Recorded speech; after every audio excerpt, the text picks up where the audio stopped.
আমরা প্রথমে বালিয়াকান্দি, এরপর রাজবাড়ী এবং কালুখালী তিনটি ফায়ার স্টেশন এখানে কাজ করে এবং প্রায় 10 থেকে 12-15 মিনিটের মধ্যেই আমরা ঘটনাস্থলে এসে পৌঁছে এবং আগুনটা দ্রুত নিয়ন্ত্রণ করি।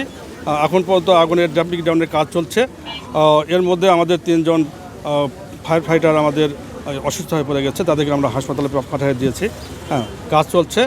তো প্রাথমিকভাবে আমরা যেটা বুঝতে পারলাম যে এখানে যেহেতু অনেক যে পাটের গোডাউন আছে, তারপর আপনার কাপড়ের দোকান এবং তুলার যে মিল আছে, যে তুলা ফেটানোর যে মেশিন আছে, প্রাথমিকভাবে আমরা যেটা জানতে পারলাম যে তুলা ফেটানোর মেশিন থেকেই আগুনের সূত্রপাতটা হয়, সেখান থেকে আগুনটা দ্রুত ছড়াই গেছে আর কি।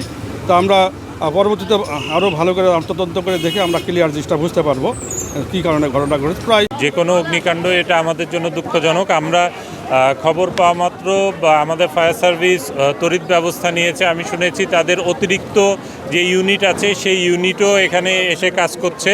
এর বাইরে এখানে আমরা উপজেলা প্রশাসনের পক্ষ থেকে আমি আছি, আমাদের অফিসার ইনচার্জ আছেন, আইন শৃঙ্খলা পরিস্থিতির বিষয়ে আমরা দেখছি এবং যত দ্রুত সম্ভব আমরা যে আগুনটি কেন লেগেছে এই কারণটি অনুসন্ধান করে যথাযথভাবে অনুসন্ধান করে আমরা প্রয়োজনীয় ব্যবস্থা নিব এবং এছাড়াও আমাদের এখানে যারা অগ্নিকাণ্ডে ক্ষতিগ্রস্ত হয়েছেন তাদের বিষয়ে সরকারি যে সকল সহযোগিতা আছে সেই সহযোগিতাগুলো আমরা বিধি মোতাবেক আমরা ব্যবস্থা গ্রহণ করব।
Cara, babat tuan